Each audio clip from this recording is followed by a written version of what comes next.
राधे राधे, हरे कृष्णा। आप सभी का स्वागत है मेरे YouTube चैनल वंदना काव्य में। आज आप सुनेंगे गर्भ कथा। गर्भावस्था के प्रथम माह में सुनी जाने वाली एक भावपूर्ण गर्भ कथा, जिसमें गर्भवती स्त्री का मन अपने मायके घर से दूर परदेश में होने की व्यथा है, ईश्वर स्मरण और गर्भस्थ शिशु को मिलने वाले संस्कारों पर केंद्रित है। यह कथा शांति, सुरक्षा और मातृत्व के संबल के लिए कही जाती है। तो अगर वीडियो अच्छी लगेगी तो लाइक कीजिएगा और चैनल पर नए तो सब्सक्राइब जरूर कीजिएगा। तो चलिए शुरू करते हैं गर्भ कथा। गर्भवती माँ अपने गर्भ में पल रहे शिशु को ये कथा जरूर सुनाए। बहुत समय पहले की बात है। सरयू नदी के तट से दूर एक शांत लेकिन अनजाने नगर में सुमेधा नाम की एक नवविवाहिता स्त्री अपने पति के साथ रहती थी। विवाह के कुछ ही महीने बाद उसे ज्ञात हुआ कि उसके गर्भ में एक नन्हा जीवन पल रहा है। यह समाचार आनंद का था, पर मन में एक टीस भी थी। वह परदेश में थी। माँ की गोद, पिता की साया और बचपन का आंगन सब पीछे छूट गया था। प्रथम मास का समय था। शरीर में थकान, मन में अनजान भय और आंखों में बार बार आंसू आ जाते। सुमेधा को लगता यह मेरा पहला गर्भ है।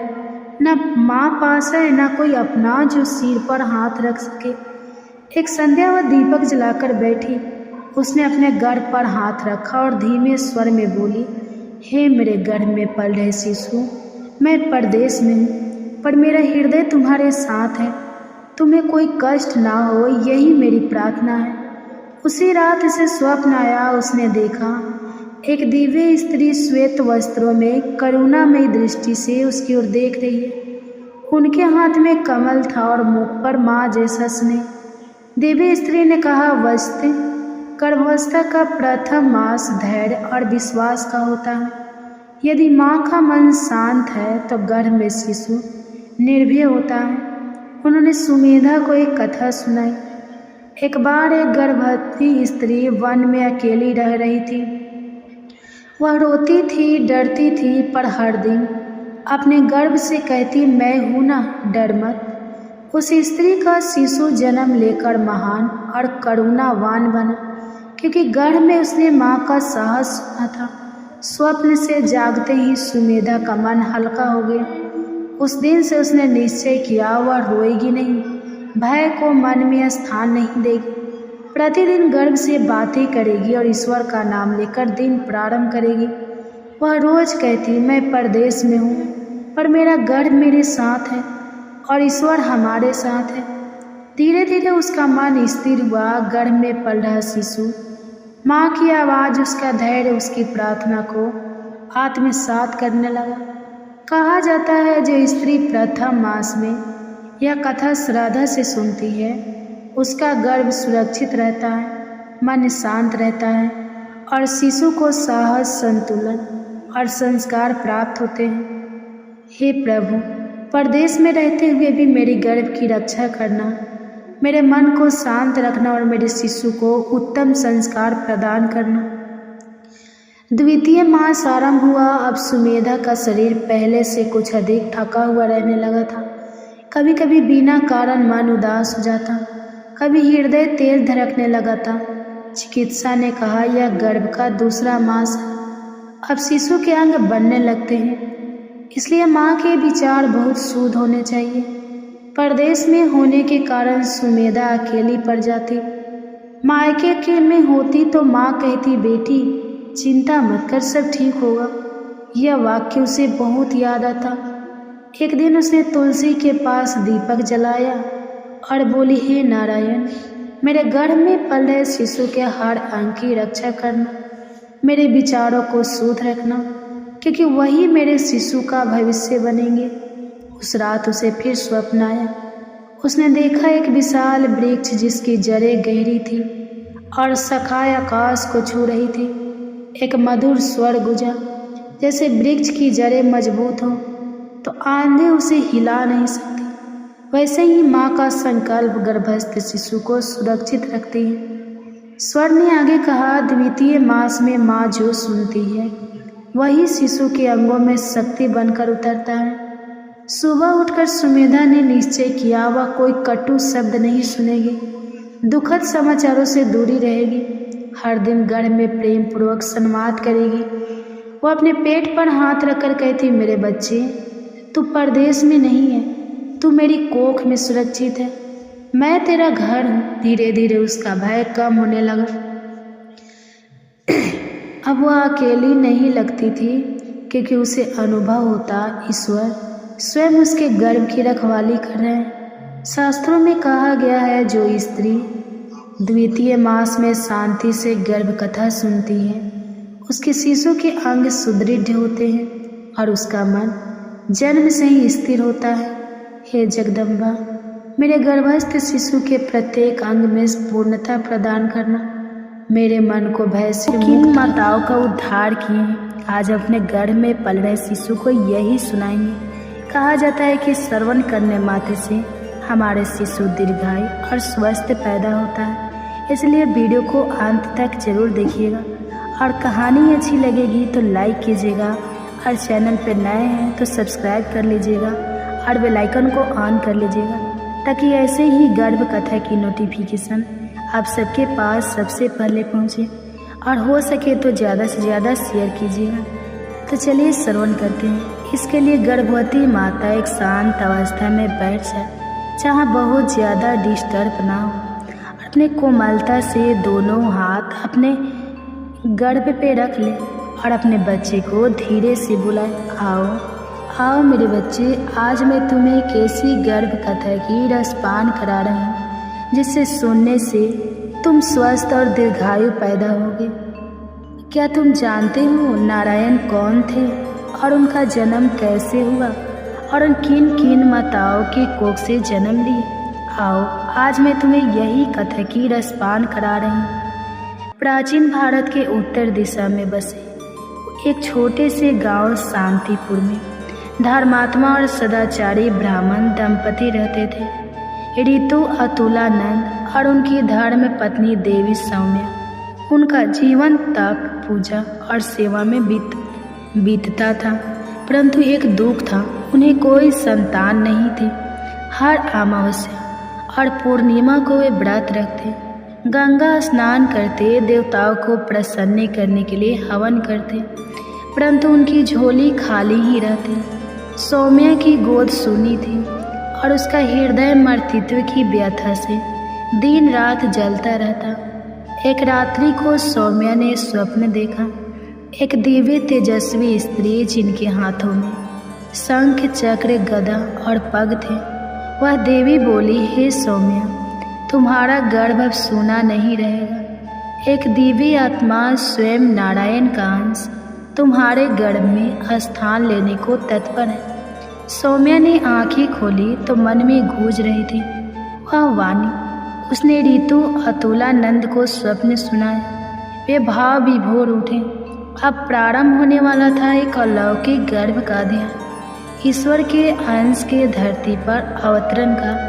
स्वप्न के कुछ ही समय बाद सौम्या को गर्भ की अनुभूति हुई। ऋषि ने पंचांग देखकर पुष्टि की, यह गर्भ गुप्त नक्षत्र में उत्पन्न हुआ है, जो दिव्यता का प्रतीक है। गर्भ साधारण के साथ ही घर और गांव में अद्भुत घटनाएं घटने लगी। मंदिरों के दीपक बिना तेल के जलते रहते, पेड़ों में मधुर घंटियां बजने लगते, गंगा किनारे कमल खिलने लगे। सौम्या का मुखमंडल चंद्रमा जैसा दमकने लगा था। उसकी चाल में एक विशेष धीमा तेज था। गर्भस्थ बालक हर रात माता से संवाद करता। मन में एक मधुर वाणी गूंजती, माँ तुम चिंता न करो, मैं ईश्वर का अंश हूँ, मैं तुम्हें कष्ट नहीं होने दूंगा। गर्भ के तीसरे मास में सौम्या को दिव्य दृष्टि प्राप्त हुई। वह जब भी ध्यान करती भगवान विष्णु के दर्शन होते। एक दिन ध्यान में उसे एक झलक मिली। वह बालक स्वर्ण वर्ण का है, उसके नेत्रों में ब्रह्मांड बसता है। उसने पति को बताया, यह बालक कोई साधारण नहीं है, यह स्वयं श्री हरि का अंश है। ऋषि ने व्रत संकल्प लिया कि जब तक बालक जन्म ले वह मौन रहेंगे और प्रतिदिन विष्णु सहस्त्र नाम का पाठ करेंगे। जहाँ ईश्वर का प्रकाश होता है वहाँ असुरता भी उससे भयभीत होती है। एक रात्रि राक्षसी वृंदा गांव में आई। वह तांत्रिक क्रियाओं से सौम्या के गर्भ को हानि पहुंचाना चाहती थी, परंतु जैसे ही वह सौम्या के द्वार के पास पहुंची, घर के चौखट से दिव्य प्रकाश निकला और वृंदा अंधी होकर गिर पड़ी। गांव के लोग इकट्ठा हुए और देखा कि सौम्या के गर्भ से प्रकाश निकल रहा है। ऋषि ने घोषणा की, इस गर्भ की रक्षा स्वयं नारायण कर रहे हैं, अब इसे कोई छू भी नहीं सकता। गर्भ के 7वें महीने में सौम्या को एक दिव्य अनुभव हुआ।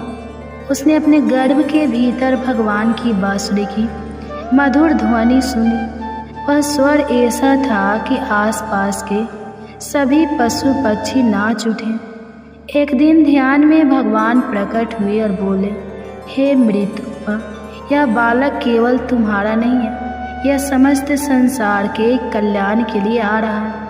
इसे प्रेम दो, भक्ति दो, पर उसे स्वयं को अलग मत समझना। सौम्या की आंखों से आंसू बहने लगे। वह जान चुकी थी कि यह गर्भ एक दैवी उत्तरदायित्व है। 9वां महीना प्रारंभ हो। सौम्या पूर्णतया ध्यान, भक्ति और मौन में लीन रहती। गर्भस्थ बालक दिन में कई बार आंदोलित होता और उसके शरीर से दिव्य आभा निकलती। संपूर्ण गांव उस दिन की प्रतीक्षा कर रहा था। घर में तुलसी, कमल, आम के पत्तों से सजावट की गई थी। ब्राह्मण ने वेद पाठ प्रारंभ किया।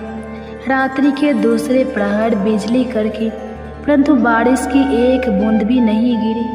आकाश से ज्योति उतरी और सौम्या के गर्भ से एक तेज पुंज निकलकर कमरे को आलोकित कर गया। मधुर रोदन की ध्वनि में एक सुंदर बालक ने जन्म लिया। उसका शरीर सुनहरा, नेत्र विशाल और ललाट पर स्वयं चक्र चिन्ह अंकित था। जैसे ही बालक रोया, सभी दिशाओं में शंखनाद होने लगा। मंदिरों के घंटा स्वयं बज उठे। आकाश से पुष्प वर्षा हुई। गायों ने एक साथ दूध देना प्रारंभ कर दिया। सौम्या ने बालक को गोद में उठाया और एक ही वाक्य कहा, तुम मेरे नहीं सबके हो, लेकिन आज मैं सबसे अधिक धन्य हूँ।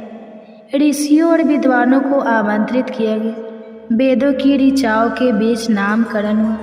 बालक का नाम रखा गया विभा नारायण, अर्थात वह जो हर दिशा में प्रकाश फैलाता है और ईश्वर का अंश है। ऋषि अतुलानंदन ने कहा, यह बालक केवल पुत्र नहीं है, यह हमारा धर्म, आशा और भविष्य है।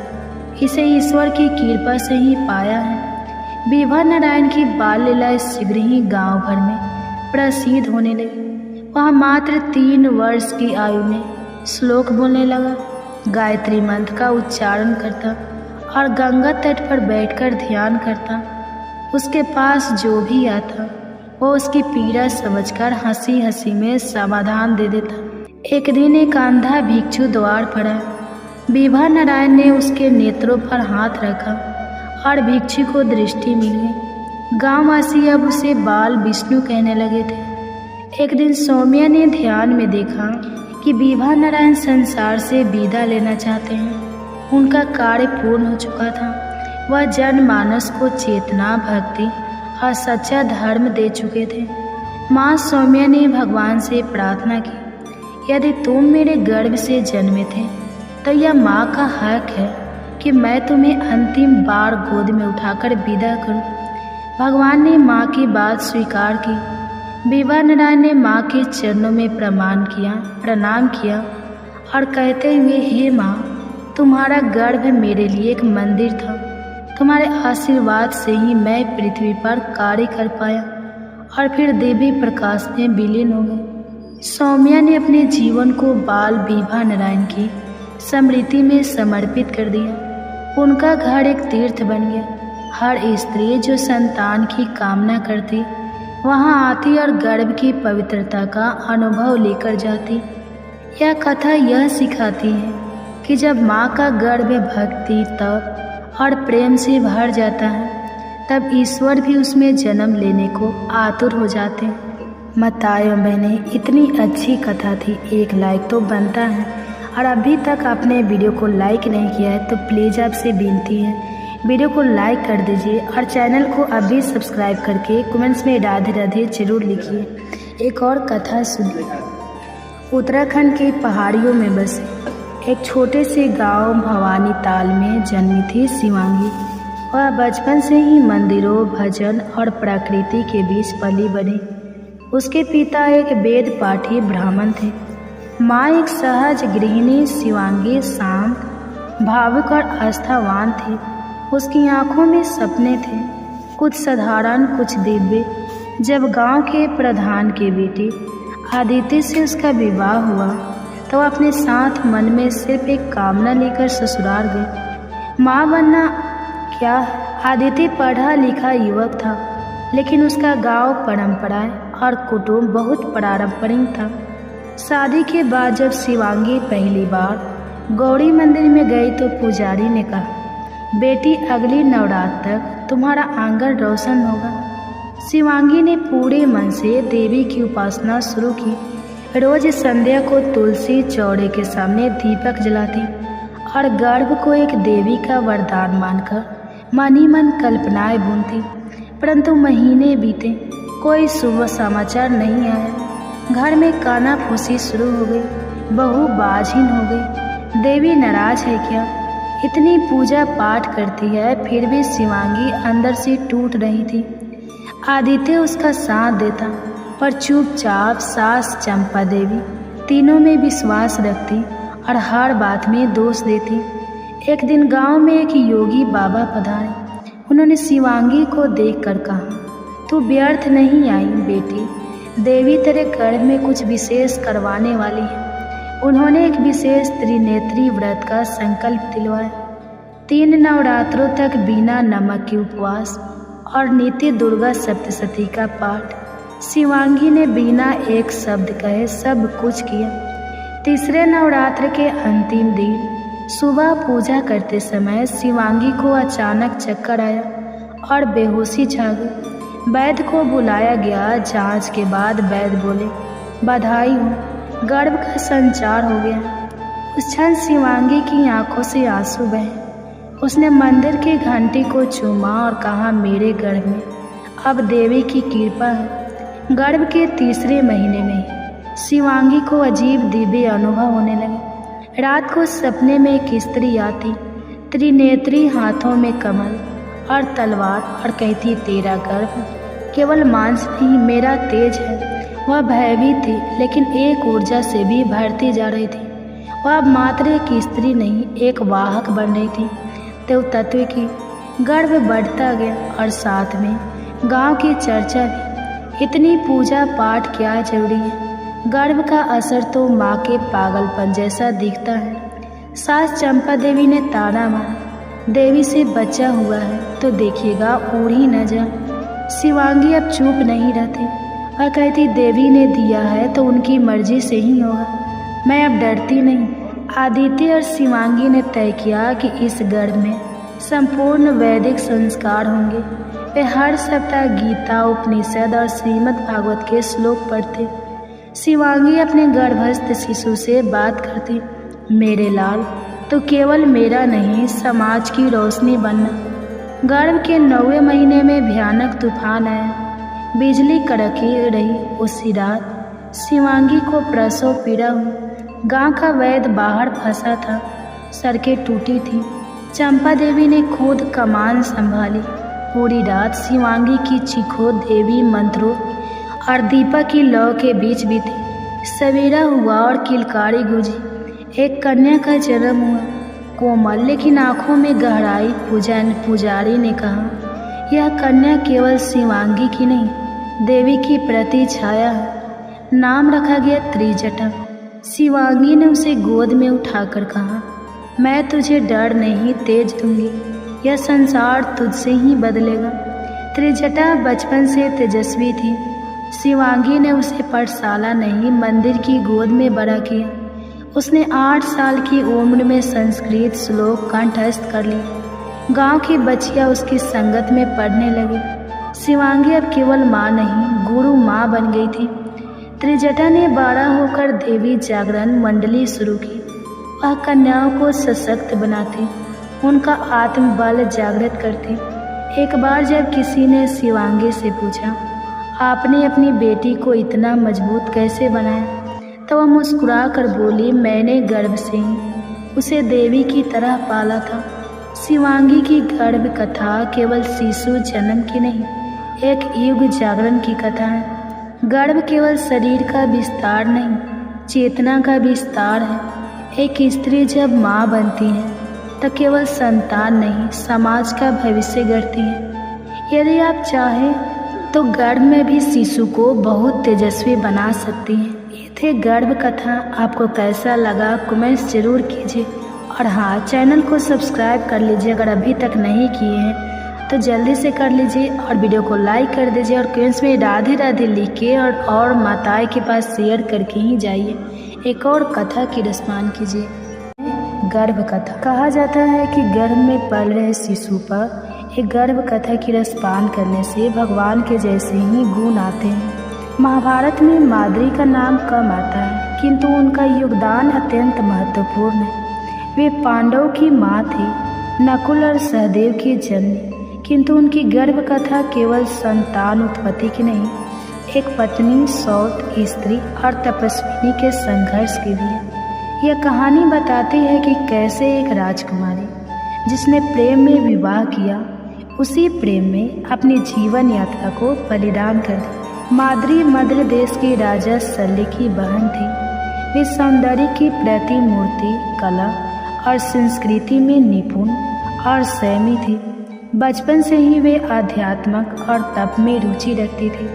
उनका हृदय समुद्र की तरह गहरा था, बाहर से शांत, भीतर से गूंजता हुआ। राजा शल्य अपनी बहन से अत्यंत स्नेह करते थे और चाहते थे कि उसका विवाह किसी योग्य राजा से हो। संयोगवश हस्तिनापुर के राजा पांडु ने स्वयं पत्नी के रूप में माद्री को चुना। माद्री ने प्रेम पूर्वक पांडु को स्वीकार किया। पांडु भी उनके सौंदर्य और शील से प्रभावित हैं, लेकिन विवाह के समय पांडु पहले से ही कुंती के पति थे। माताओं बहनें, आपसे अनुरोध है, वीडियो में आगे बढ़ने से पहले हमारे चैनल को याद से सब्सक्राइब कर लीजिए और बेल आइकन को ऑन कर लीजिए, और कमेंट्स में राधे राधे जरूर लिखिए, ताकि ऐसे ही गर्भ कथा की नोटिफिकेशन आप सभी के पास सबसे पहले पहुंचे, क्योंकि मैं रोज़ सुबह ऐसी गर्भ कथा लेकर आती हूं। तो आप हमारे चैनल को सब्सक्राइब कीजिएगा, बेल आइकन को ऑन कीजिएगा, तभी तो ऐसी गर्भ कथा की नोटिफिकेशन आप सभी के पास सबसे पहले पहुंचेंगे। और हो सके तो और भी माताएं बहनें जितने गर्भ धारण की हुई है सबके साथ शेयर कीजिएगा, ताकि उन्हें भी कुछ मदद मिल सके, उन्हें भी मन को शांति मिले एक कथा की रसपान करने से। माद्री के मन में कुंती के लिए सम्मान था, किंतु यह भी सत्य था कि स्त्रियों के बीच सौत का संबंध सहज नहीं होता। माद्री ने इस संबंध को सौम्यता और धैर्य से निभाया, लेकिन कुंती के प्रभाव के आगे उनका स्थान गौण होता चला गया। राजा पांडु ने वन में तप करने का निर्णय लिया और दोनों पत्नियां कुंती और माद्री उनके साथ गई। यह समय माद्री के लिए तपस्विनी बनने का था। अब कोई राजमहल नहीं, कोई दासियां नहीं, केवल जंगल, ध्यान और पांडु की सेवा। वही एक दिन पांडु ने भूलवश एक मृग को मार दिया, जो वास्तव में एक ऋषि था। उसने श्राप दिया कि यदि पांडु अपनी पत्नी से संभोग करेंगे तो उनकी मृत्यु निश्चित होगी। पांडु इस श्राप से अत्यंत दुखी हुए। वह संतान के बिना वंश समाप्त होते देख रहे थे। तब कुंती ने अपना रहस्य खोला।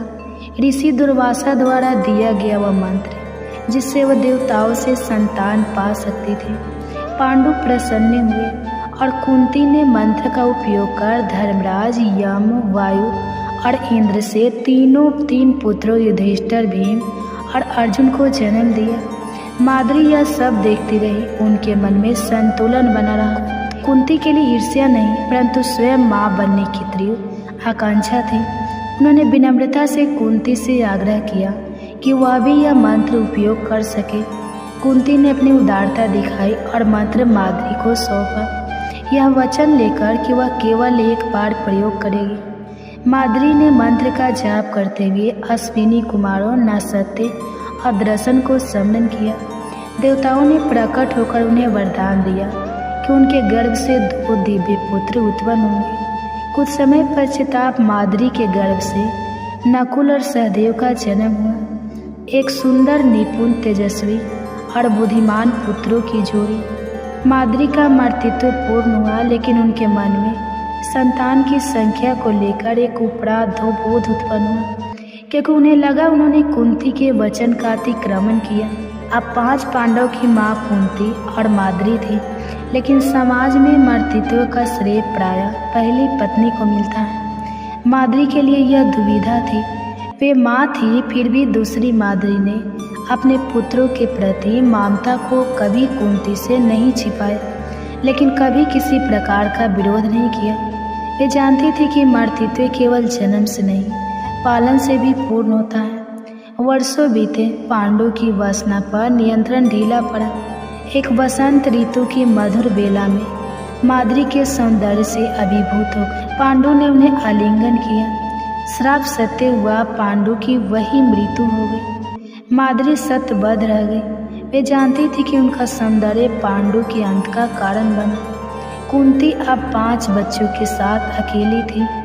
माद्री ने निर्णय लिया कि वह सती होकर अपने पति का साथ निभाएगी। उन्होंने कुंती से प्रार्थना की कि वह 5 पुत्रों की परवरिश करे, क्योंकि कुंती अधिक सक्षम थी। माद्री अग्नि में प्रवेश कर गई, न केवल पत्नी के रूप में बल्कि आत्मगालिन से मुक्ति की साधिका बनकर। माद्री की मृत्यु के बाद नकुल और सहदेव ने कभी माँ का चेहरा नहीं देखा। कुंती ने उन्हें भी युधिष्ठिर, भीम और अर्जुन की तरह पाला। माद्री की छवि एक अदृश्य छाया की तरह पुत्रों के जीवन में रही, एक ऐसी माँ जो उनकी स्मृति में कभी पूरी तरह उभर नहीं पाई। महाभारत युद्ध में नकुल और सहदेव ने भी वीरता दिखाई। वे धर्म के पक्ष में खड़े रहे, लेकिन उनके मन में माद्री की छवि सदैव रही। कुंती ने एक ओर कर्ण को जन्म देकर त्यागा, दूसरी ओर माद्री ने स्वयं जीवन त्यागा। दोनों माताओं ने अपने अपने ढंग से स्त्री धर्म और मातृत्व निभाया। माद्री की गर्भ कथा महाभारत का एक शांत किंतु गहरा अध्याय है। उनकी कहानी में संघर्ष है, प्रेम है, मातृत्व है, आत्मबल है और सबसे बढ़कर त्याग है। वे एक ऐसी स्त्री थी जो कम बोली, अधिक जिया। उनका त्याग मौन था, लेकिन प्रभाव अमिट। स्त्री जब माँ बनती है तो वह केवल एक जीव को जन्म नहीं देती, वह अपने भीतर एक संसार रचती है। उसका शरीर, मन, आत्मा और अस्तित्व सब एक साथ बदलता है। यह कथा है ऐसी ही एक स्त्री की जिसने गर्भ के हर क्षण को जिया, सहा और अपने भीतर के ब्रह्मांड को जन्म दिया। गांव का नाम था सरसोंपुर। हरियाली, पीली सरसों के खेत, कुएं की खरखर और मंदिर की आरती में लिपटी एक छोटी सी बस्ती, वही रहती थी सावित्री। सावित्री एक साधारण लड़की, सादगी में सजी, स्वभाव में सौम्य।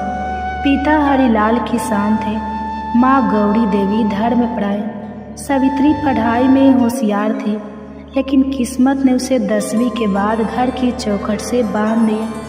उसका विवाह हुआ रघुवीर से, पास के गांव का एक शिक्षक था। शादी धूमधाम से हुई।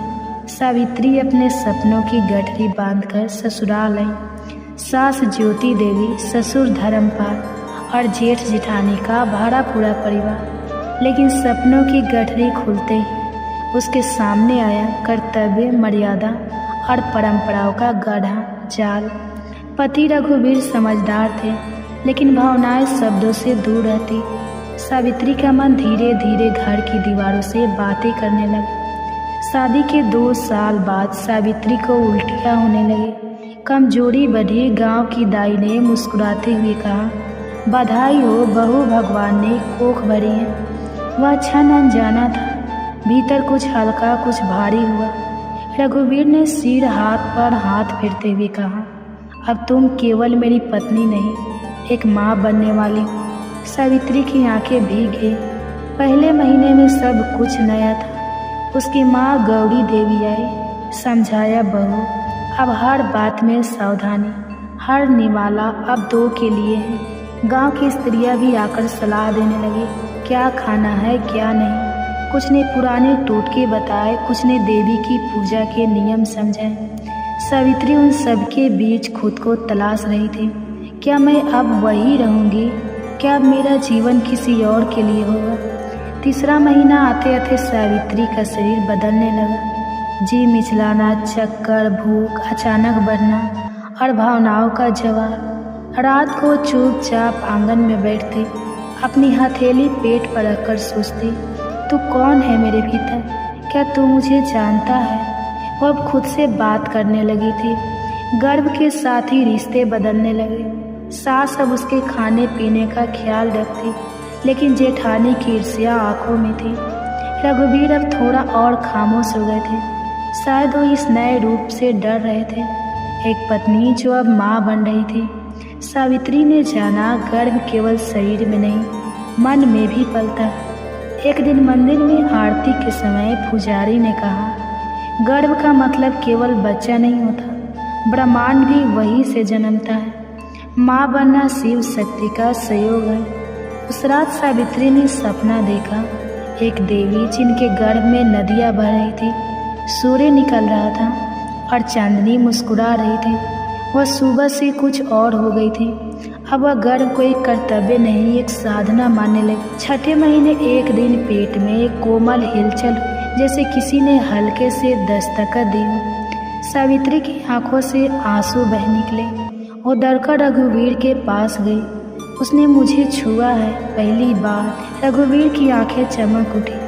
उन्होंने अपने हाथ पेट पर रखा। उस पल वे दोनों पहली बार एक जैसे लगे, एक माँ और एक पिता।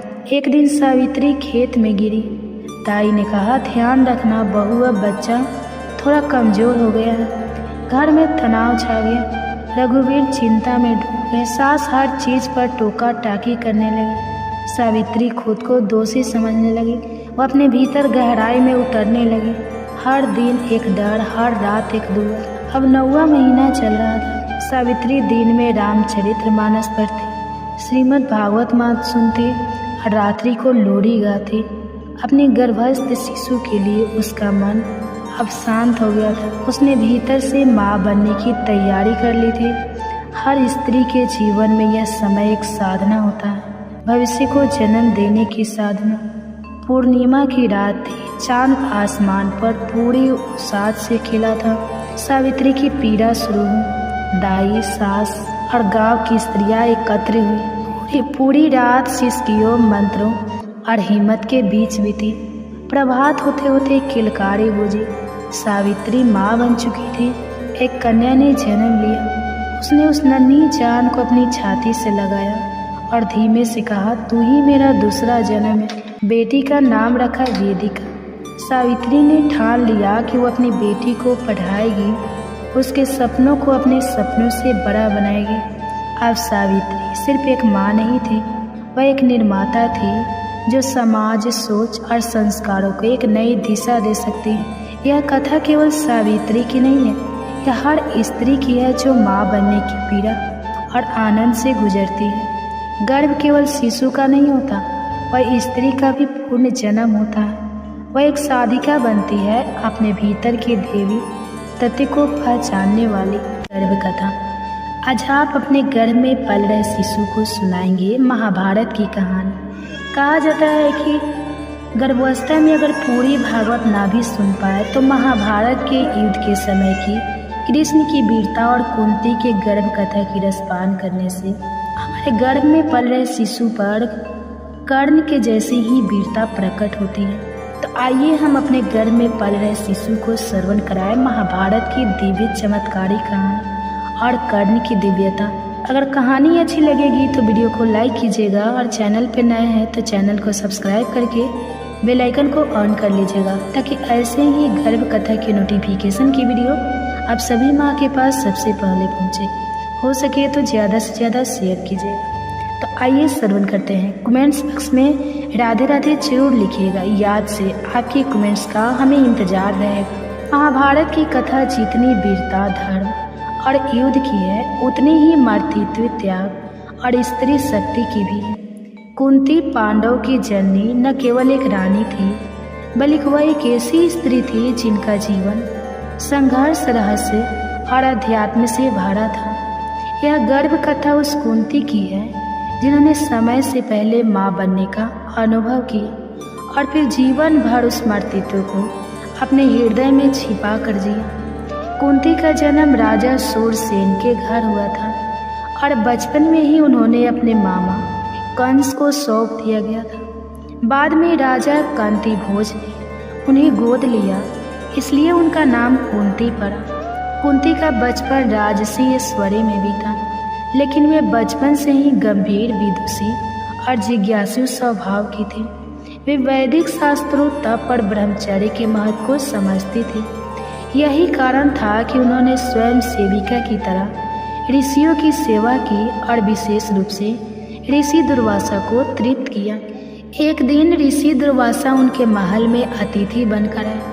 क्रोधी स्वभाव के लिए प्रसिद्ध दुर्वासा को कुंती ने अत्यंत श्रद्धा से सेवा देकर प्रसन्न किया। इससे प्रसन्न होकर ऋषि ने उन्हें एक दिव्य मंत्र दिया। इस मंत्र को यदि तुम किसी भी देवता का स्मरण कर उच्चारण करोगी तो वह देवता प्रकट होकर तुम्हें संतान की प्राप्ति कराएगा। कुंती मंत्र के प्रभाव को लेकर अत्यंत जिज्ञासु, परंतु बाल्यावस्था और अनुभवहीनता के कारण उन्होंने एक दिन प्रातः काल सूर्यदेव का स्मरण करते हुए मंत्र का प्रयोग कर डाला। मंत्र के प्रभाव से स्वयं सूर्यदेव प्रकट हुए।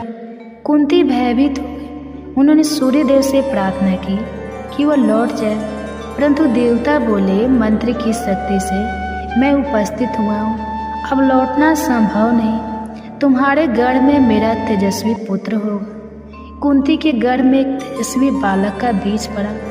यह उनके लिए एक अद्वितीय अनुभव था। अविवाहित होकर गर्भवती होना उस युग में सामाजिक लांछन का कारण था।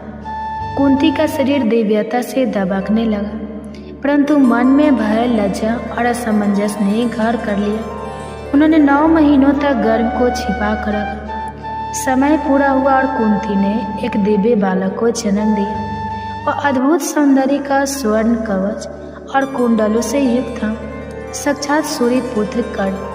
परंतु विवाह पूर्व संतान होने के कलंक से बचने के लिए और समाज की आलोचना से बचने हेतु कुंती ने अपने नवजात को एक डिब्बे में रखकर नदी में प्रभावित कर दिया। उस क्षण ने कुंती को एक आजीवन पीड़ा दे दी। माँ होकर अपने शिशु को त्यागना किसी भी स्त्री के लिए एक असहनीय निर्णय होता है। यह मर्तित्व का सबसे गहन त्याग था। बाद में कुंती का विवाह हस्तिनापुर के महाराज पांडु से हुआ। पांडु धर्म परायण, वीर और नीतिज्ञ थे। विवाह के उपरांत कुंती ने महाराज पांडु के साथ हिमालय की ओर गमन किया, जहाँ उन्होंने तपस्या और ध्यान में जीवन बिताया। पांडु ने एक बार वन में अनजाने में एक ऋषि को मृग समझकर मार दिया। उस ऋषि ने श्राप दिया कि यदि पांडु स्त्री संग करेगा तो उसकी मृत्यु हो जाएगी। इस श्राप ने पांडु को अत्यंत व्यथित कर दिया। वह संतानहीन रह जाने से दुखी थे। कुंती ने पांडु को अपना वह रहस्य बताया। दुर्वासा द्वारा प्रदत्त मंत्र देवताओं से संतान की प्राप्ति की शक्ति। पांडु के आग्रह पर कुंती ने धर्मराज यम को आगान किया, जिसे युधिष्ठिर का जन्म हुआ। धर्म, संयम और विवेक का प्रतीक। फिर वायुदेव को स्मरण कर भीम का जन्म हुआ, बल, साहस और क्रोध का स्वरूप। फिर इंद्र का आवाहन कर अर्जुन का जन्म हुआ, दिव्य शौर्य, निपुणता और धर्म के रक्षक। पांडु की दूसरी पत्नी माद्री भी संतान चाहती थी। कुंती ने उदारता से उन्हें मंत्र का उपयोग करने की अनुमति दी। माद्री ने अश्विनी कुमारों का आवाहन किया, जिनसे नकुल और सहदेव का जन्म हुआ। इस प्रकार कुंती 5 पांडव की माँ बनी, 3 अपने गर्भ से और 2 सहमार्तित्व से। एक दिन पांडु अपनी कामना पर नियंत्रण ना रख सके और माद्री से संग कर बैठे। उसी क्षण श्राप के अनुसार उनकी मृत्यु हो गई। माद्री ने अपने प्रायश्चित स्वरूप सती हो जाना उचित समझा और 5 बालक कुंती के सानिध्य में रह गए। कुंती एक विधवा माँ बनकर 5 पुत्रों को लेकर हस्तिनापुर लौटी। वहाँ उनके लिए नए संघर्षों का दौर आरंभ। जब कर्ण ने द्रौपदी स्वयंवर में भाग लिया और अर्जुन ने स्पर्धा की, तब कुंती ने उसे देखा। उनका हृदय विदीर्ण उठा। यह वही पुत्र था जिसे उन्होंने जन्म के बाद त्यागा था। कुंती ने बाद में एकांत में कर्ण से भेंट की, उसे सत्य बताया, लेकिन कर्ण ने अपने दैत्य और पालनकर्ता अधिरथ से मिले प्रेम के कारण पांडव का साथ नहीं दिया। यह एक माँ के लिए हृदय विदारक अनुभव था, एक पुत्र से मिलने पर भी उसे खो देने का। महाभारत युद्ध की पूर्व संध्या पर कुंती ने कर्ण से प्रार्थना की कि वह पांचों पांडव को न मारे। कर्ण ने वचन दिया कि वह अर्जुन को छोड़ किसी पांडव को नहीं मारेगा। यह एक माँ की अंतिम आशा थी जो दो विरोधी पक्षों में बटी हुई थी, एक और उसका त्यागा हुआ पुत्र और दूसरी ओर वे जिनका पालन पोषण उसने किया। कर्ण की मृत्यु के बाद कुंती ने युधिष्ठिर को सत्य बताया कि कर्ण उनका ज्येष्ठ भ्राता था। यह सुनकर युधिष्ठिर को आत्मगालीन हुई और उन्होंने कहा कि अब वे राज सिंहासन नहीं लेंगे। कुंती की यह स्वीकारोहित किसी साहसिक निर्णय से कम नहीं थी, परंतु यह भी सत्य था कि अब पछताने से कुछ नहीं बदल सकता था। महाभारत के बाद कुंती ने धृतराष्ट्र, गांधारी और विदुर के साथ वन को प्रस्थान किया। उन्होंने तपस्या की, ध्यान किया और अतः वन में ही अपनी देह त्याग दी। उनका जीवन एक सन्यासिनी का रहा, जिसने नारी होकर भी महानताओं की गाथा। कुंती की गर्भ कथा केवल एक स्त्री की जीवनी नहीं है, वह एक समग्र नारी अनुभव है, जहाँ प्रेम, त्याग, मर्तित्व, साहस, धर्म और पीड़ा सब समाहित है। उन्होंने धर्म के मार्ग पर चलते हुए वह सब सहा जो एक साधारण नारी के लिए असंभव था। कुंती की गर्भ कथा आज भी प्रत्येक स्त्री के हृदय में प्रतिध्वनित होती है, जो अपने जीवन में संघर्षों के बीच मर्तित्व और मर्यादा को साथ लेकर चलती है। उनकी ये गर्भ कथा माताओं बहनें, आपसे अनुरोध है कि वीडियो को पूरा देखिएगा। आधा अधूरा ज्ञान हमेशा आधा अधूरा ही रहता है, इसलिए कभी भी वीडियो को काट कर नहीं देखिएगा और हो सके तो ज़्यादा से ज़्यादा शेयर कीजिएगा, क्योंकि ज्ञान बांटने से ही फल मिलता है। इसीलिए हो सके तो शेयर कीजिएगा। जितने भी माताएं बहनें हैं सबके साथ शेयर कीजिएगा और वीडियो को पूरा देखिएगा शुरू से अंत तक। अच्छी कथाएं हैं, आपको अच्छी लगेगी। कथा श्रवण करने के बाद आपको अच्छा फील होगा, इसलिए वीडियो को ज़्यादा देखिएगा और हो सके तो वीडियो को लाइक करके कमेंट्स में हरे कृष्णा राधे राधे जरूर लिखिएगा और अपना आशीर्वाद हमें कमेंट्स के माध्यम से जरूर दीजिएगा। आप सभी का बहुत बहुत धन्यवाद, जो आप सबने मुझे इतना प्यार देते हैं, मेरे वीडियो को इतना प्यार देते हैं और इतनी गहरे से समझते हैं और कथा की रसपान करते हैं। तो चलिए एक बहुत ही प्रेरणादायक कहानी आज सुना रही हूँ।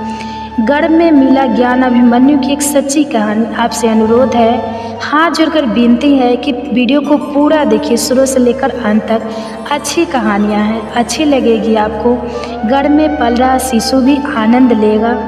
इसके लिए गर्भवती माता एक शांत अवस्था में बैठ जाए, जहाँ बहुत ज़्यादा डिस्टर्ब ना हो, और अपने दोनों हाथ को मलता से गर्भ पे रख ले और अपने बच्चे को धीरे से बुलाए, आओ आओ मेरे बच्चे, आज मैं तुम्हें एक ऐसी कहानी सुनाने जा रही हूँ जिस गर्भ में ही अभिमन्यु की सच्ची कहानी, जिसने गर्भ में ही चक्रव्यूह भेदना सीख लिया था। क्या तुम जानते हो अभिमन्यु कौन था? आओ मैं तुम्हें आज विस्तार से सुनाने जा रही हूँ। तो चलिए श्रवण करते हैं। क्या आपने कभी सुना है कि एक बच्चा अपनी माँ के गर्भ में ही युद्ध की सबसे जटिल रणनीति सीख गया? न तलवार थी, न कोई गुरुकुल, बस एक माँ थी, उसका प्रेम था और एक पिता की वाणी, जिसे सुनकर एक अजन्मे बालक ने चक्रव्यूह भेदने की कला सीख ली। यह कोई कल्पना नहीं, यह महाभारत का वह सच है जो हमें बताता है कि एक माँ की कोख में भी युद्ध की शुरुआत हो सकती है। और उस बच्चे का नाम था अभिमन्यु। आज की इस कहानी की शुरुआत होती है महाभारत काल के उस अध्याय से, जहाँ प्रेम, भाग्य और भविष्य तीनों एक साथ चल रहे थे। अर्जुन पांडव में सबसे पराक्रमी, सबसे निपुण धनुर्धर उस समय अपने 12 वर्षों के वनवास के अंतिम पड़ाव पर थे। तीर्थ यात्राओं और आत्मचिंतन के माध्यम से वह अपने जीवन को दिशा देने की कोशिश कर रहे थे। उन्होंने अपनी यात्रा के दौरान कई औस मुनियों से ज्ञान प्राप्त किया, लेकिन अतः उनका मार्ग उन्हें ले आया द्वारिका। द्वारिका भगवान श्री कृष्ण की नगरी, धार्मिकता, संस्कृति और संगीत का एक अद्भुत संगम। अर्जुन द्वारिका पहुँचे तो वहाँ का वातावरण पूरी तरह अलग था। समुद्र की लहरें, मंदिरों की घंटियाँ और कृष्ण की नगरी की दिव्यता, यह सब कुछ जैसे उनके थके हुए मन को शांति देने आए हो। और यही उनकी भेंट होती है सुभद्रा से। सुभद्रा भगवान श्री कृष्ण और बलराम की बहन, एक अत्यंत सुंदर, सौम्य, गुणवान और तेजस्वी कन्या। जब अर्जुन ने पहली बार सुभद्रा को देखा, वो भगवान रुक्मणी के मंदिर से लौट रही थी। सफ़ेद वस्त्र, हाथों में पूजा की थाली और चेहरे पर एक शांत तेज। अर्जुन की दृष्टि कुछ क्षणों तक स्थिर रह गई। वो केवल सौंदर्य नहीं देख रहे थे, वो एक ऐसे व्यक्तित्व को देख रहे थे जिसमें भविष्य की माता, भावी रानी और एक वीर योद्धा की जननी छिपी थी। अर्जुन मन ही मन बोल पड़े, यदि स्त्री से कोई पुत्र जन्म ले तो वह निश्चित ही महापुरुष होगा। श्री कृष्ण का दृष्टिकोण, श्री कृष्ण ने अर्जुन की मन स्थिति को भांप गए थे। वे मुस्कुराए और बोले, पार्थ, तू तीर्थों की यात्रा पर निकला था, लेकिन तुझे अपनी संतान का तीर्थ मिल आया है। सुभद्रा कोई सामान्य कन्या नहीं, वह उस यज्ञ की अग्नि है जिसमें धर्म का बीज अंकुरित होगा। अर्जुन थोड़ा संकोच में थे, क्योंकि सुभद्रा यादव कुल की राजकुमारी थी और बलराम चाहते थे कि सुभद्रा का विवाह गुरु वंश के बाहर हो। लेकिन श्री कृष्ण ने कहा, सच्चा विवाह वही है जहाँ मन और कर्म दोनों शुद्ध हों। सुभद्रा तेरे पति की सहचरी है, तेरे भावी पुत्र की माता है। अब तुझे पहल करनी होगी। सुभद्रा का भी मन मौन में उतर दे रहा था। अर्जुन की विनम्रता, उनकी वीरता और उनका धर्म के प्रति समर्पण, सब कुछ सुभद्रा के हृदय को छू गया था। अर्जुन और सुभद्रा के बीच कुछ दिनों में आत्मीयता बढ़ी। वो एक दूसरे से धर्म, जीवन और भविष्य पर बात करने लगे। एक दिन समुद्र तट पर बैठे हुए सुभद्रा ने अर्जुन से पूछा, क्या आपको कभी डर लगता है युद्ध से? अर्जुन मुस्कुराया, हाँ, जब मैं सोचता हूँ कि मेरे भीतर कोई ऐसी शक्ति ना हो जो मेरी संतति को आगे ले जाए, तब डर लगता है। सुभद्रा बोली, तो हम दोनों एक ऐसा जीवन रचे जहाँ भय नहीं, संस्कार हो। सुविवाह और गर्व की ओर पहला कदम। श्री कृष्ण के आशीर्वाद और योजना से अर्जुन और सुभद्रा का विवाह हुआ। एक दिव्य उत्सव की तरह शंखनाद, मंत्र, पुष्प वर्षा। और उसी दिन भगवान श्री कृष्ण ने सुभद्रा के कान में कहा, अब तू केवल मेरी बहन नहीं, अब तू एक संस्कार देने वाली माँ बनेगी। तेरे गर्भ में जो आत्मा आएगी वो केवल योद्धा नहीं, वो धर्म का पूर्ण निर्माण करेगा। और यही से उस कथा की शुरुआत होती है जो केवल युद्ध के मैदान तक सीमित नहीं है, बल्कि गर्भ में शुरू हुई एक महान गाथा कथा है। एक माँ, एक पिता और एक अजन्मे बच्चे के बीच का ऐसा पवित्र संवाद जिसने जन्म दिया अभिमन्यु को। विवाह के कुछ महीनों बाद सुभद्रा ने अर्जुन को वह शुभ समाचार दिया जिसका वह हृदय से इंतजार कर रहे थे। प्रभु, मेरे गर्भ में आपके पुत्र का जीवन अंकुरित हो चुका है। अर्जुन कुछ क्षणों तक मौन रह गए। उनके मन में जैसे कोई अनदेखा दीपक जल उठा। उन्होंने सुभद्रा के चरणों में सिर रखकर कहा, तुम केवल मेरी पत्नी नहीं, अब इस राष्ट्र की भावी शक्ति की जननी बन चुकी हो। और वहीं से शुरू हुई गर्भ शिक्षा की वो यात्रा जिसे आज भी इतिहास सिर झुकाकर याद करता है। गर्भ संस्कार की शुरुआत अर्जुन ने अपने शास्त्रों को शांति से एक ओर रख दिया। अब उनकी तलवार, उनका धनुष, वाणी, विचार और ध्यान बन गए थे। उन्होंने निश्चय किया, मैं अपने पुत्र को गर्भ से ही योद्धा बनाऊंगा, लेकिन केवल बाहुबल से नहीं, बुद्धि, विवेक और धर्म से सुसज्जित योद्धा। उन्होंने सुभद्रा के लिए एक विशेष कक्ष बनवाया जहाँ रोज वेदों का पाठ होता, शुद्ध वायु प्रभावित होती, मंदिर की घंटियाँ बजती और जहाँ कोई नकारात्मक विचार प्रवेश नहीं कर सकता। चक्रव्यूह की शिक्षा गर्भ के भीतर की पहली कक्षा। एक दिन जब सुभद्रा 7वें महीने में थी, अर्जुन उन्हें लेकर महल के उद्यान में बैठे।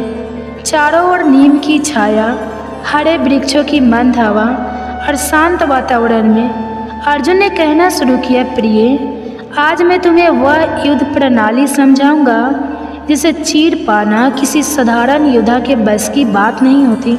इसका नाम है चक्रव्यूह। सुभद्रा ने उत्सुकता से कहा, क्या यह रचना युद्ध को जीतने का उपाय है? अर्जुन बोले, नहीं, यह रचना युद्ध को रोकने का उपाय है। जो इसे समझ ले वह शांति तक पहुंच सकता है। और फिर उन्होंने सुभद्रा को बताना शुरू किया कैसे चक्रव्यूह 7 परतों का एक घूर्णनशील कवच होता है। हर परत एक भ्रूण है, हर द्वार पर एक महारथी होता है और प्रवेश करते करते योद्धा अपने आप को भूल जाता है। गर्भ में सुन रहा था कोई जब अर्जुन यह सब समझा रहे थे। सुभद्रा तो केवल श्रोता थी, लेकिन कोई और था जो हर शब्द को आत्मा की गहराई से सुन रहा था। वो था अजन्मा अभिमन्यु। गर्भ में परंतु पूर्ण चेतना में जैसे जैसे अर्जुन चक्रव्यूह की परतों की बात करते, अभिमन्यु की गति बढ़ती जाती। सुभद्रा ने अर्जुन का हाथ पकड़ा और कहा, मुझे लगता है मेरा गर्भ मुझे उत्तर दे रहा है। अर्जुन मुस्कुराए और बोले, वह कोई साधारण आत्मा नहीं है, उसे यह ज्ञान अब आत्मा की स्मृति में अंकित हो रहा है। अधूरी शिक्षा एक नियति लेकर जब अर्जुन 7वीं परत तक पहुँचे और बाहर निकलने की विधि बताने ही वाले थे, सुभद्रा को अचानक नींद आने लगी। गर्भ का भार, मौसम की गर्मी और गढ़ ज्ञान की थकान, सुभद्रा सो गई। अर्जुन ने भी बात रोक दी, पर शायद नियति को यही मंजूर था। अभिमन्यु ने चक्रव्यूह में प्रवेश करना सीख लिया था, पर निकलने का मार्ग अधूरा रह गया। पर श्री कृष्ण की दृष्टि में यह भी पूर्ण था। शाम को श्री कृष्ण महल आए। उन्होंने सुभद्रा के सोते हुए चेहरे को देखा, फिर अभिमन्यु के गर्भ की ओर दृष्टि की। मुस्कुराकर बोले, बालक ने जितना सुन लिया वही योगों के लिए पर्याप्त है, क्योंकि इसमें केवल अर्जुन की वाणी नहीं थी, इसमें माँ की उपस्थिति, प्रेम और शक्ति भी समाहित थी। उन्होंने सुभद्रा के सिर पर हाथ रखा और कहा, यह बालक तुम्हारे गर्भ से नहीं, तुम्हारी श्रद्धा से जन्म लेगा और यहीं से बन गया वह आधार जिस पर जन्मा इतिहास का सबसे तेजस्वी योद्धा अभिमन्यु। तो दोस्तों, आज आपने सुना कि कैसे अर्जुन ने गर्भवती सुभद्रा को चक्रव्यूह की जटिल रचना समझाई और कैसे माँ के गर्भ में पल रहा बालक अभिमन्यु हर शब्द को आत्मा में उतारता चला गया, लेकिन वो ज्ञान अधूरा रह गया। कहते हैं जन्म तो हर कोई लेता है, लेकिन कुछ जन्म इतिहास की दिशा मोड़ने आते हैं। आज हम बात कर रहे हैं अभिमन्यु की, जिसने गर्भ में ज्ञान पाया और जन्म लेकर उसे धर्म की रक्षा के लिए शस्त्र बन लिया। अभिमन्यु का जन्म एक दिव्यता की अनुभूति पौष माह की एक शांत चंद्र प्रकाश से भरी रात थी। महल के आंगन में तुलसी के पौधे के पास दीपक टिमटिमा रहा था। सभी वेद पाठी ब्राह्मण वैदिक मंत्रों का जाप कर रहे थे। उसी समय सुभद्रा ने एक दिव्य बालक को जन्म दिया। बालक का रंग स्वर्ण सा दमकता हुआ था, नेत्र गहरे, शांत पर तेजस्वी, चेहरे पर वैसा तेज जैसा देवताओं में होता है। उसका नाम रखा गया अभिमन्यु। अर्जुन ने जब उसे पहली बार गोद में लिया तो उन्होंने आंखें बंद कर एक ही बात कही, यह केवल मेरा पुत्र नहीं, यह धर्म का सिपाही है। बचपन के लक्षण जब खेल भी शिक्षा थे। अभिमन्यु साधारण शिशु नहीं था। जहाँ अन्य बच्चे खिलौने से खेलते, वहाँ वह लकड़ी की तलवार से योद्धाओं जैसी मुद्राओं का अभ्यास करता। 3 वर्ष की उम्र में धनुष को हाथ में थाम लिया। 4 वर्ष में एक बार में 7 घंटे तक ध्यान स्थल बैठना। 5 वर्ष में उसने एक बार बाल कृष्ण की मूर्ति को देखकर कहा, माँ, यह वही है जिन्होंने गर्भ में मुझसे बात की थी। सुभद्रा शतबद्ध रह गई। उन्हें समझ आ गया अभिमन्यु को केवल